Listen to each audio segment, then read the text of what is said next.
Gazon Mardi, spécial Xena, épisode 4, la boîte de Pandore. Salut à toutes et à tous, moi c'est Serge avec une voix toute pourrave. Et moi c'est Norma avec ma voix normale. Waouh! Ouh là là, ça commence fort. Donc épisode 4, la boîte de Pandore. Épisode 4, alors ça commence à devenir difficile. Oui. Les trois premiers épisodes se sont bien passés. Le quatrième, on a sorti les rames. Alors la boîte de Pandore, qui n'est donc pas une club échangiste de mots, moi qui croyais, je suis déçue, est un épisode qui est plutôt centré sur l'histoire de Moïse / Oedipe, avec une boîte dans le décor, parce que pourquoi être cohérent dans le titre, ça ne sert à rien. Et donc on arrive dans un royaume, avec un gentil roi avec une coupe de cheveux années 80. Pourtant, on est en 96, en principe, la nuque longue, on avait dit qu'on arrêtait, mais non. Là, c'est une des pires coupes mulet que j'ai vues de ma vie, quoi. Ah ouais. On l'appellera le roi mulet ? Oui. Le roi mulet est affreux. Donc, on arrive dans le royaume du roi mulet. Et le roi mulet, d'un côté, il a un peu le blues, parce que sa femme est morte, son gosse est mort, tout le monde est mort, il s'emmerde. Et il va voir une vieille qui fait des prophéties, puisque faire des prophéties, c'est toujours un truc de vieille. Et elle lui dit, en gros, t'as un fils bâtard, c'est lui qui prendra ta succession au trône.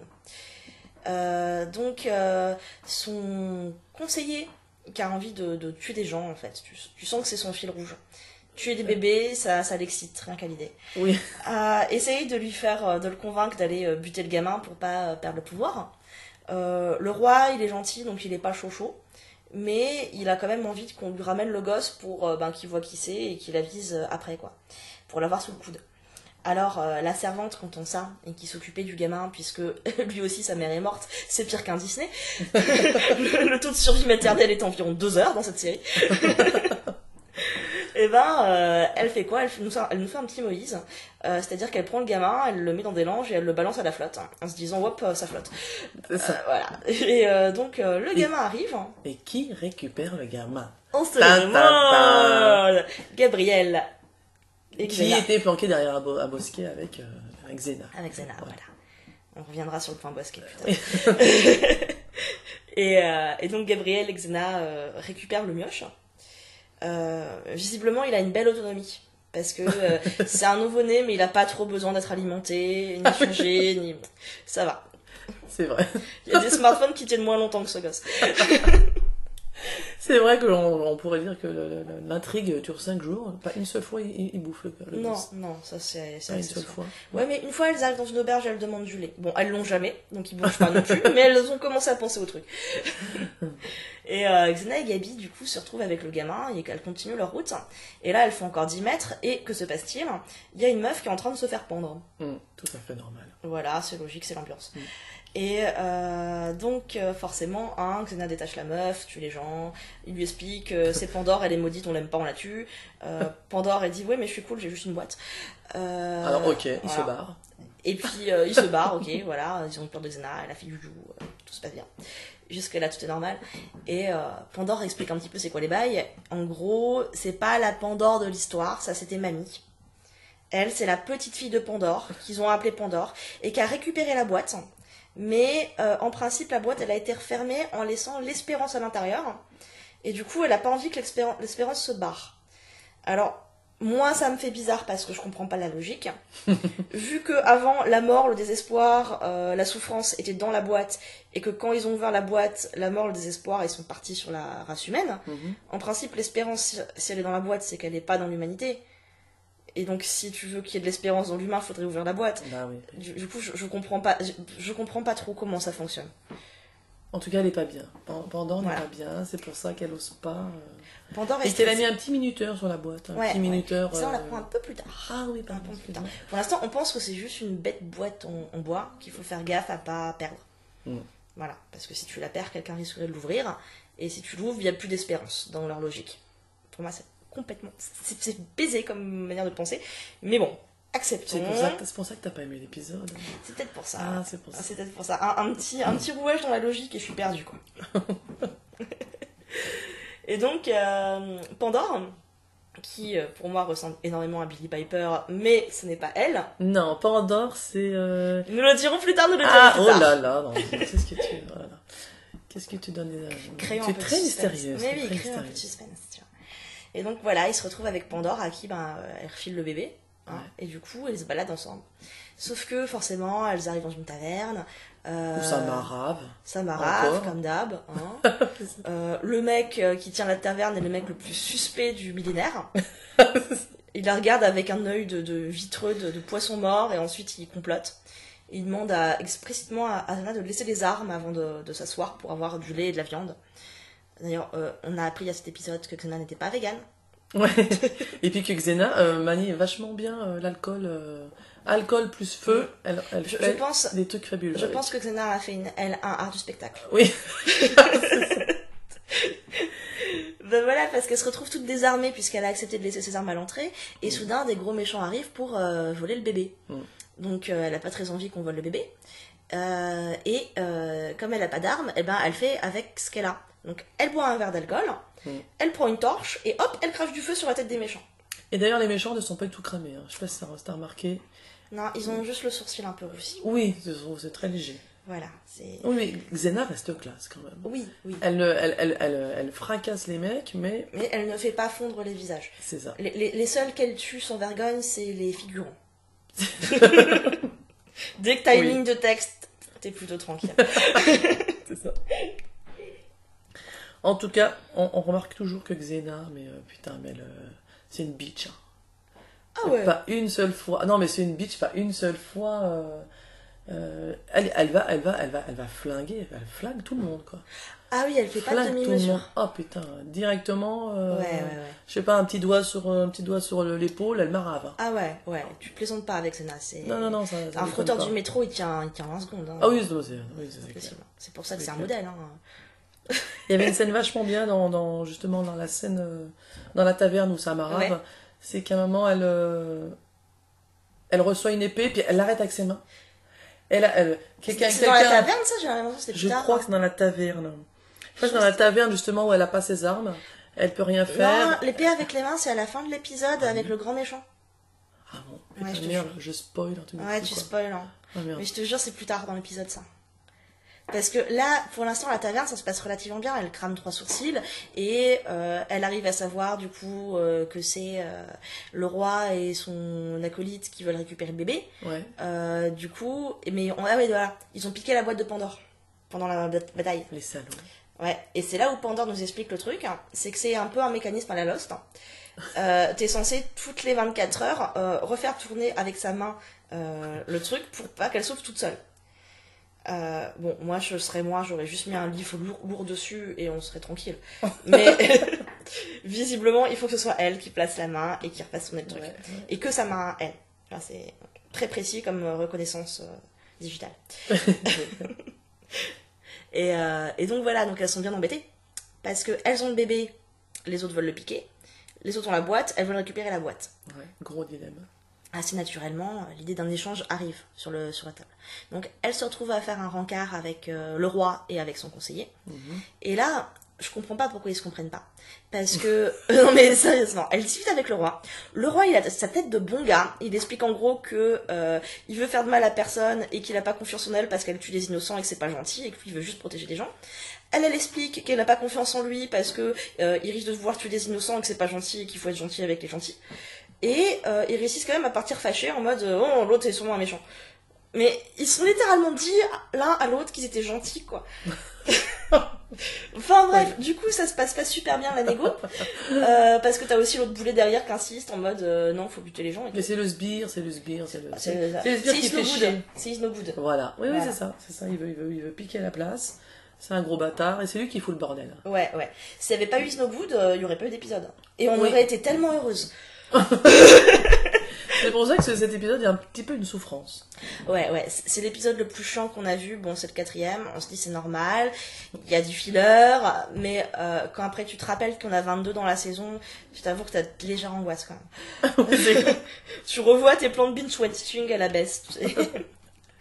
C'est vrai que moi je me rends compte au fur et à mesure des épisodes que que je suis bien seule, hein. Que je suis seule devant l'épisode, devant les épisodes, et que j'aimerais beaucoup partager ça avec des gens, et partager ma souffrance. Bah, c'est pour ça qu'on fait ce podcast aussi, mais Oui. venez partager notre souffrance dans nos salons, en fait. C'est ça. Venez discuter avec nous autour de ça. Ouais, non, mais bon. Et ouais. Et donc on arrive après la négociation ratée. Oui. Et après la négociation ratée, du coup... Ah putain, j'ai un trou. Attends, tu peux mettre une pause? Et donc, pendant ce temps-là, pendant que Xena avait fait une négociation foireuse, Gabriel, qui était resté de côté, comme d'habitude, a profité de ce temps libre pour aller trouver une servante du palais, faire copine-copine, la ramener et dire, bah, regarde Xena, comme ça tu pourras réussir à pénétrer dans le palais et récupérer directement la bobotte. Sauf que la servante dit, ben ce soir c'est chaud, il y a partouze. Parce que le grand vizir, il organise une petite partie fine, il demande aux filles de venir danser en érotique, et en plus c'est lui qui garde la bobotte avec lui. Donc Xena, elle est là en mode, ouais, c'est quand la soirée? Oui. Et elle déboule, extrêmement bien déguisée, puisqu'elle a mis une petite voilette devant son nez, et que donc le grand méchant qu'il a vu 2 heures plus tôt ne la reconnaît pas. Oui. Et là, nous avons Xena qui fait des danses. C'est vrai que moment craquage total, quoi. Ah ouais, c'est le moment danse orientale, Oui. mais danse orientale version Amérique-Nouvelle-Zélande. C'est-à-dire, je pense que tout l'Orient se retourne d'est en ouest et avec des envies de foutre des baffes. Mais bon. Donc, danse striptease moderne jazz avec des voilettes. Voilà. Et ce faisant, eh ben, elle réussit à voir où était la bobotte, à essayer de la choper. Mais c'est le roi qui finalement déboule et dit wesh, oh non, c'est encore un épisode wesh. Wesh, grand vizir, pourquoi tu gardes la boîte? C'est ma boîte, dégage, je prends ma boîte. Donc le roi prend sa boîte, mais le grand vizir il a quand même vachement flashé sur Xena, et du coup il lui dit d'aller dans son lit. Donc Xena se retrouve dans le lit. Heureusement, le grand vizir arrive par derrière. Et ne voit pas son visage et commence à blablater. Donc elle réussit à lui faire parler. C'est où la chambre du roi? Il est seul. Limite elle lui demande l'adresse des gardes et comment c'est positionné. Il lui voit pas le deal, et puis après quand il va en venir au cul, elle le marave. Voilà. Elle le marave, elle file dans la chambre du roi, elle cherche des yeux la boîte, mais soudain le roi arrive. Heureusement, une plante verte. Donc Xena se dissimule derrière le yucca d'une manière à nouveau extrêmement discrète. Xena, les buissons, les yuccas, les plantes vertes, l'art de la dissimulation. Voilà, c'est Hitman. Voilà, elle se retrouve comme ça pendant que le roi est là, et elle essaye de foutre. Elle fout un pain au roi en fait pour récupérer la boîte. Oui. À ce moment-là, l'autre vizir se réveille, fait venir les gardes, mais heureusement, elle avait eu le temps de s'attacher une petite cordelette au pied pour faire du saut à l'élastique. Grand moment. Grand moment de saut à l'élastique. Et ben, j'ai envie de dire qu'elle avait de la chance pour la taille des trucs, parce que c'était vraiment au pile poil de cul. 5 cm de plus et plus de Xena. Oui. Mais elle s'en sort, puisque Xena s'en sort toujours. Elle s'en sort toujours. Voilà. Sans aucune égratignure, non, aucune transpiration qui perle sur son front, elle est nickel. Voilà. Et donc elle se casse avec la boîte, elle retrouve les filles qui l'attendaient gentiment en maternant dans une grotte. Oui. Et elle décide de prendre le bébé pour aller le filer au roi. Oui. Parce que le roi a perdu son enfant, le roi a perdu sa femme, il est tout seul et Xena a réalisé, en fait, c'est un gentil. Oui. Et je pense, mais là c'est peut-être moi qui essaye de mettre plus de sens qu'il y en a, que le calcul de Xena c'était, si la prophétie dit que c'est le gamin qui va le remplacer, en gros il y a 2 choix, soit il le remplace de toute façon, mais en étant élevé à l'extérieur et en faisant de guerre, soit pour conquérir le trône, soit autant qu'il le remplace en douceur en étant formé à être le successeur. Oui. Voilà. Et donc elle ramène le gamin, elle se dit le roi il est sympa, on va lui expliquer le deal, que la prophétie aura lieu, mais autant qu'il accepte le fait, qu'il élève le gosse, qu'il en fasse son successeur, et que tout se passe bien. Parce qu'en fait on n'est pas obligé d'arriver à des extrémités extrêmes, quoi. Donc elle prend le gamin, elle le ramène au roi, elle lui explique le plan. Le roi, il a l'air de plutôt être d'accord. Arrive à nouveau le grand vizir, qui est là pour foutre sa merde, qui est pas d'accord avec le roi et qui décide du coup de venir avec tous ces méchants là, ces soldats. Et là, je sais pas, elle se tape un stress, Xena. D'un coup, elle rechoppe le gosse et elle part en courant. Et je t'avoue que j'ai pas compris, parce qu'il avait pas encore attaqué. Le roi aurait très bien pu dire non, grand vizir, je te destitue, voilà. C'était quand même le roi, enfin, il n'y avait pas de coup d'état dans la seconde, mais non, elle se tape un stress, comme C'est les là chats où elle quand ils joue font au rugby avec le gosse. Ouais, c'est là où elle joue au rugby avec le Attends, gosse. une scène ultra intéressante. Ouais. Dans un épisode ultra chiant. Heureusement, c'est qu'à un moment, elle joue au rugby avec le gosse. Hein. Le gosse, c'est le ballon, et puis elle se passe entre Gabriel et... C'est surréaliste. What the fuck. Elle se retrouve comme ça dans le village, au milieu des étals. Ouais. Et puis elle a l'air toute désorientée, genre sa gauche, sa droite, Gabriel, t'es où, voilà. Bon, ce qui est bien, c'est que le gosse n'a pas bouffé depuis 5 jours, donc il ne vomit pas. Ça, c'est Ouais, impeccable. ouais. Et puis en plus le doublage son du gamin à ce moment-là. De temps en temps ils font une boîte à bruit automatique de gamin, c'est toujours le même, et ils font des inserts avec toujours ce plan fixe du gosse qui a l'air d'avoir 1 an et demi là déjà, et qui est zen au possible. Et donc elle balance à Gabriel, elle tue les trucs, Gabriel lui rebalance, elle le fait virevolter en l'air le temps de tuer des gens avant de le rattraper. C'est de la GRS. Oui. Cette scène est hyper fun. À mon avis, je lui confierai pas mes gosses, mais c'est fun. Et comme j'ai pas de gosses, on s'en branle. C'est vrai que c'était fabuleux.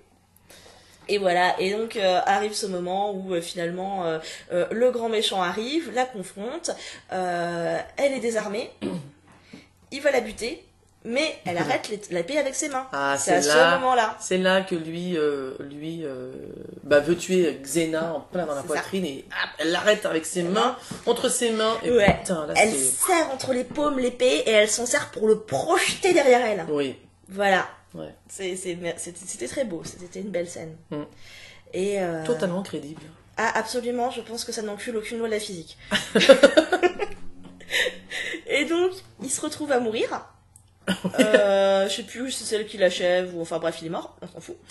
Et finalement, dénouement, elle laisse Pandore oui, donc elle fait tourner voilà. Elle laisse le bébé au roi. Elle lui ramène Pandore. En mode, prends mon truc là, ça me sert plus. Donc le roi il dit ok, il prend Pandore. Il prend Pandore, tiens, ce serait sympa que tu sois ma femme. Elle ouais, dit, ouais, okay. il l'a vu depuis 20 secondes, il fait une petite remarque en disant bon, bah j'avais plus de gosse, maintenant j'ai un gosse, j'ai plus de femme, t'es là. Pourquoi pas. Vas-y, on ken quoi. Et ça match. Ça match, ok. Nickel, plus facile que Tinder. Et tout est bien qui finit bien. Mais oui, mais toujours. Oh là là là là, il y a tellement de choses à dire de méchants sur cet épisode. Ouais, bah déjà, il y a un truc méchant, c'est qu'entre Xena et Gabi, il n'y a rien qui se passe. Ouais. C'est-à-dire, moi, elles sont à chaque fois dans des lieux différents, mais on s'en fout, quoi. On se dit, mais putain, mais allez-y, mais baisez les meufs. Ah, mais ça avance pas du tout. Et surtout, je veux dire, ça corrobore un grand proverbe. Si tu veux faire avancer une intrigue amoureuse, arrange-toi pour que tes deux protagonistes soient au moins dans la même pièce. Ouais. Parce que l'amour à distance, là, c'est pas possible. Xena va au travail, Gabriel s'occupe du bébé, c'est pas de l'amour, quoi. Ouais, c'est ça. Alors que Gabrielle, elle demande que ça, elle demande que à traîner avec, à connaître de plus en plus Xena. Mais quoi. ce qui est cool aussi, c'est que Gabrielle, elle est partie en mode je veux de l'aventure. Et résultat, son aventure, généralement, c'est d'attendre dans une grotte que Xena revienne. Top, fun. C'est ça. Voilà. Mais, il y a quand même des choses. Mais j'ai noté un petit dialogue entre Pandore dit Xena, il n'y a rien qui te ferait plaisir. Et Xena dit bah si, appelle le bébé Gabriel. Et ça, j'ai trouvé ça très très beau. Vraiment, c'est peut-être le dialogue le plus intéressant de l'épisode. Ah ben, je pense que c'est le seul dialogue sur le point Gabi Xena. Hein. Bien, en plus, moi, c'est au moins un dialogue, j'ai compris. Parce que le reste. C'est pas que t'es particulièrement conne, hein. C'est juste qu'il y a rien à comprendre. C'est que dans cet épisode, il y a des choses très simples qui se passent, mais tu sais pas pourquoi. Des mots très simples, mais tu ne sais pas pourquoi. Il y a des phrases, c'est très étrange, quoi. Ah ben, je sais pas si c'est une question de doublage ou si c'est juste été, ou si c'est juste on est parti dans une génération de fillers Genre, est-ce que c'est le genre de série où il se passe des trucs entre l'épisode 1 et 3 et 18 et 22 et qu'au milieu, on passe le temps? Je sais pas du tout. Mais si c'est ça, ça me fait très très peur. Hein. Ah ouais, là, c'était entre le nanar et le navet, c'était chaud cet épisode. Ah ouais. C'était très chaud. Après, bon, il y a des trucs marrants, il y a vraiment des trucs marrants, les scènes d'action. Moi, la scène d'action où elle fait, oui, comme tu disais, où elle fait des roulades, elle fait des entrechats, gros craquage total, des ralentis. Les scènes d'action avec Xena sont assez hallucinantes. Ah ouais, en plus, à chaque fois, ils s'innovent un peu, tu vois. Là, par exemple, ils ont introduit le fait de cracher du feu. Oui. C'était pas là avant. Qu'on retrouvera dans l'épisode 5. Exactement. Voilà. Donc là-dessus, ils ont des idées. Il y a des idées sur les batailles. Pas des bonnes idées, mais il y a des idées. Oui. Non, moi j'étais mort de rire. C'est à un moment donné, il y a Gabrielle qui discute avec Pandore. Et elle essaye de lui dire ouais mais tu serais une bonne mère quand même ouais je le sens là t'as un bon feeling avec le gosse genre tu veux pas le garder et Pandore qui est là en disant non mais moi j'ai mon truc j'ai ma boîte enfin c'est pas au programme quoi et ça m'a juste trop fait penser aux potes qui soudain ont laissé leur chat dehors non stérilisé arrivent avec 8 chatons et à chaque fois que tu les croises ils sont là en disant non mais toi je suis sûre t'es quelqu'un qui est fait pour avoir des chats allez je t'en mets 2 Oui. Elle essaye de refiler les chatons là, mais c'est. J'ai beaucoup ri, toute seule, mais j'ai beaucoup ri. Oui, c'est compliqué, c'était d'être seule durant cet épisode. Ah ouais, non, c'est compliqué parce que en fait, il y a beaucoup de rien entre deux trucs rigolos. Alors que les premiers épisodes, ça allait, tu vois, je ne voyais pas les 40 minutes passer. Ouais. Mais quand c'est pas inspiré, les 40 minutes, c'est pas un format qui est sympa. Mm. Ouais. Et puis là, quand tu peux rien t'imaginer un peu de sexuel entre les deux, quoi. Tu vois, des trucs, il y a rien. Là, tu t'imagines rien dans cet épisode. Ah non, mais ça y avait pas Donc, du tout de crypto. Ah oui, non, pas du tout. C'est ça, à part à la fin, le fait que Gabriel soit le nom du bébé, parce que Xena a envie. Oui, voilà. Donc là, tu sens un attachement, voilà, mais à part... Ouais. Bon, il y a toujours des regards lourds de sens, mais bon, c'est la réalisation qui est comme ça. Ouais.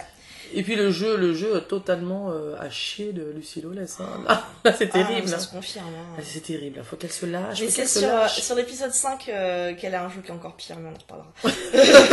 Bon, après, il y a la scène de danse érotique. Mais moi, j'ai pas envie de voir Xena faire des danses érotiques. C'est ça le truc, c'est que j'ai envie de la voir maraver des gueules. Pas faire jeu avec des petites voiles. Oui, mais tu sais qu'elle va maraver la gueule de toute façon. Oui. Elle marave la gueule de toute façon. Ouais. Et petite anecdote là pour la fille qui joue Pandore.